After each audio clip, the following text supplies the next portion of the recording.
y os vuelvo a decir buenas tardes y hago otra intervención para intentar explicar qué entiendo yo y cómo nació el nombre de España. Para mí, y os lo digo, para mí,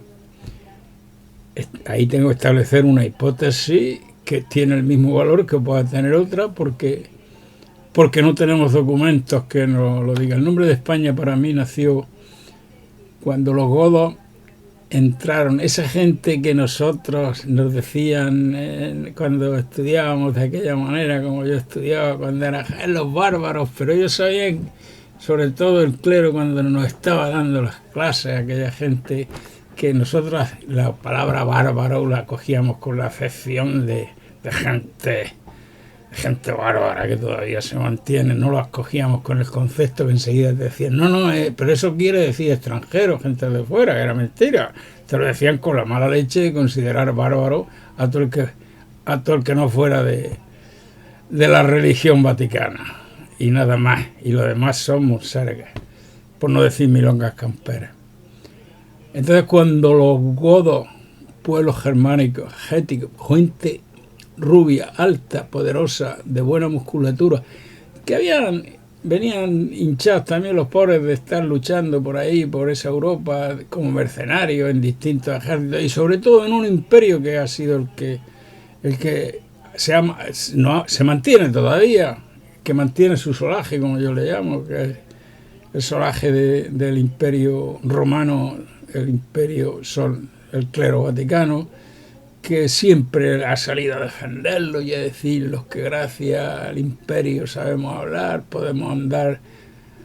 a dos piernas y no vamos gateando como animales, en pocas palabras, cuando te pones a estudiar en profundidad, como creo que yo llevo ya bastantes años estudiando, te das cuenta de que todo es una patraña, que el imperio romano no se diferencia en nada, o los Estados Unidos de ahora no se diferencian en nada al proceder de los romanos, y no creo que el Estados Unidos sea una potencia o un poderío que le dé cultura a la gente, sino todo lo contrario, pues del mismo talante, exactamente igual, para que lo entendáis rápido. Los romanos, el imperio romano era un imperio de espada, de lanza, de esclavos y de tener 2 o 3 clases sociales, pero todas al servicio de la élite. Exactamente igual que lo que está pasando hoy en día con los imperios modernos, con el neoliberal capitalismo cristiano. Entonces, cuando los godos, vuelvo otra vez, me tengo que liar de vez en cuando,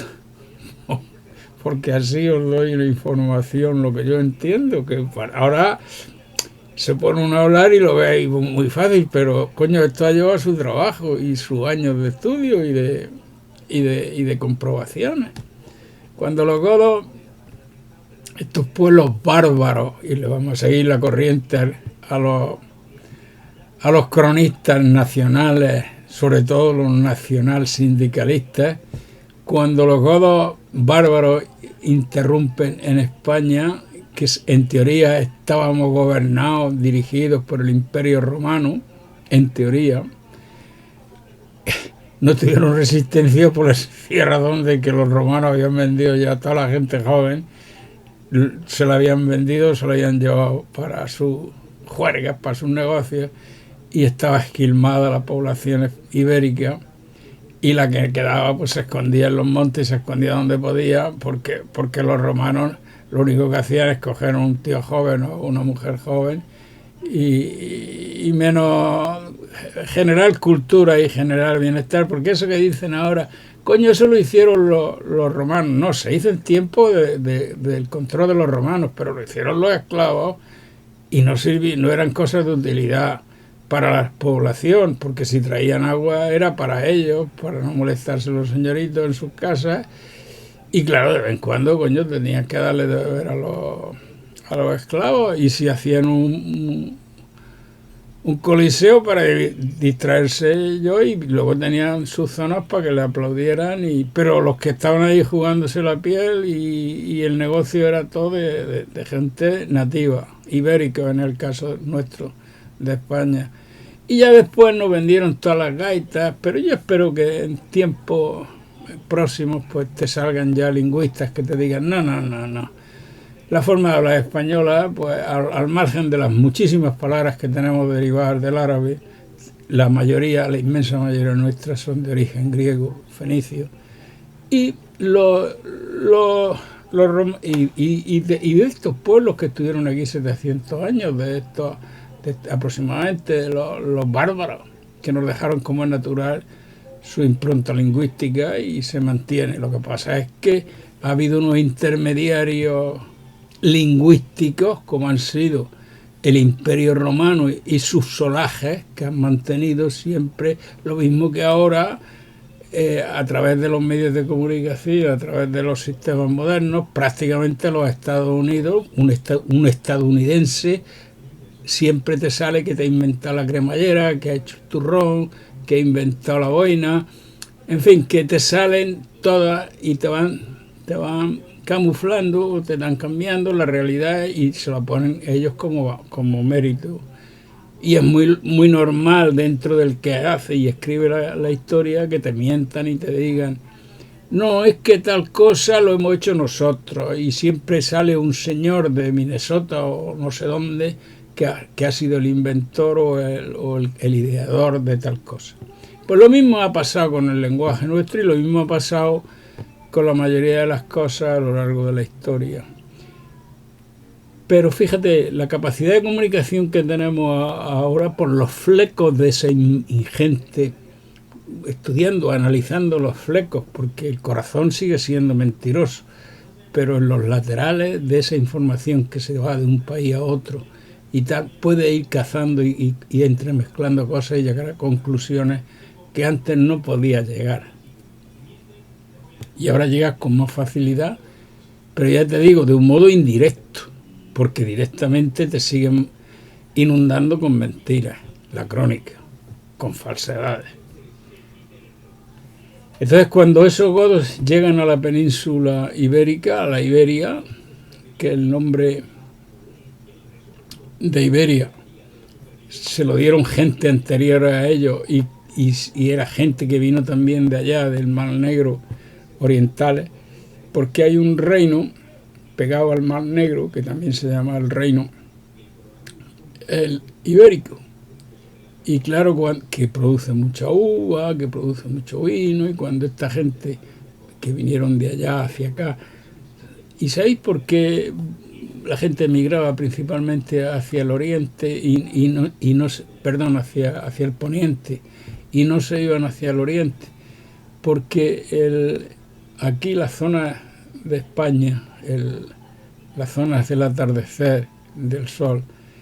siempre se vislumbraban más fértiles que las zonas que hay al oriente. Me refiero a una posición geográfica intermedia como era lo que llamamos ahora el Oriente Medio. Y las emigraciones siempre se solían hacer buscando buenos climas y zonas de mucho cultivo o cultivables de riqueza. Con esto quiero decir que los godos, cuando entraron en la península ibérica, y a ver si lo digo ya de una vez, cuando entraron aquí se encontró la península ibérica vacía. Y los pocos ibéricos que había, pues cuando los vinieron y vieron a aquella gente, pues en vez de pelearse con ellos, pues como vieron que no traían el talante de lucha ni de hacer esclavos como los romanos, sino que los godos no venían en plan nada más que de levantar su olla para arriba, pues los ibéricos y los godos hicieron muy buenas migas juntos. Pero quedaba un solaje ahí, el solaje romano que estuvo dando la lata ya entonces y fueron los culpables, los continuos culpables de que no se pudiera vivir en paz en la ibérica. Pero voy a deciros,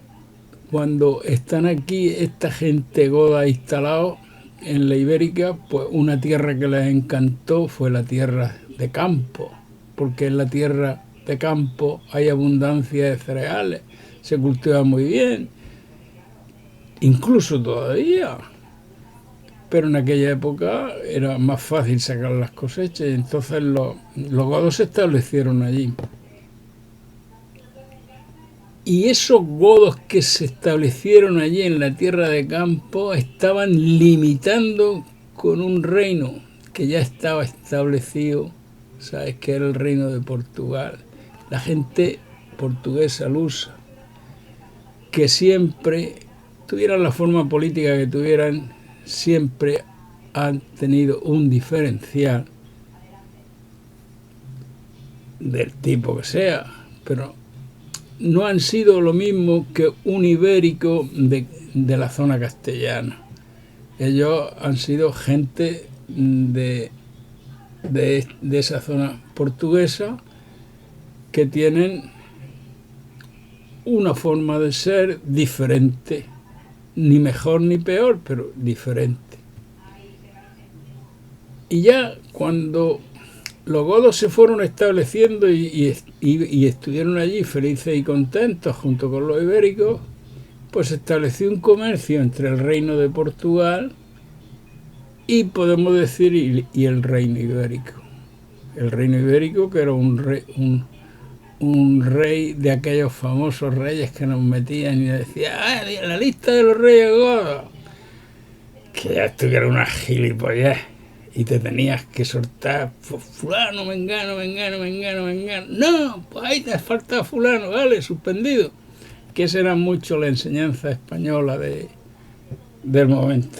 Bueno, total, que ese intercambio entre los dos reinos, los portugueses llamaban en su lengua, que era en portugués, en el lusitano, en el portugués, llamaban a la gente de la tierra de Campos, que venía a venderle harina, que venían a venderle pan, ingredientes, le llamaba espao, X-P-A-O, que quiere decir gente que vende harina, pan y cosas de esas, derivados de eso. Y un espao, en portugués, como lleva la X y después una consonante, en este caso la P, la X se convierte en un sonido de E y un sonido seguido de una S que siempre es más suave que la X. Entonces, de espao puedo derivar perfectamente español. Y de hecho he sacado de 2 documentos de historiadores de pleno prestigio portugués, como puede ser Juan de Barro, un documento en el cual figura que le está prestando un dinero, o le está pagando, le está prestando un dinero a un espao. Entonces, mi teoría es que España, a la gente de la tierra de campo, le llamaban espaos, españoles, los portugueses. Y esa es mi teoría. Y esa es la que os expongo. Buenas tardes, amigos.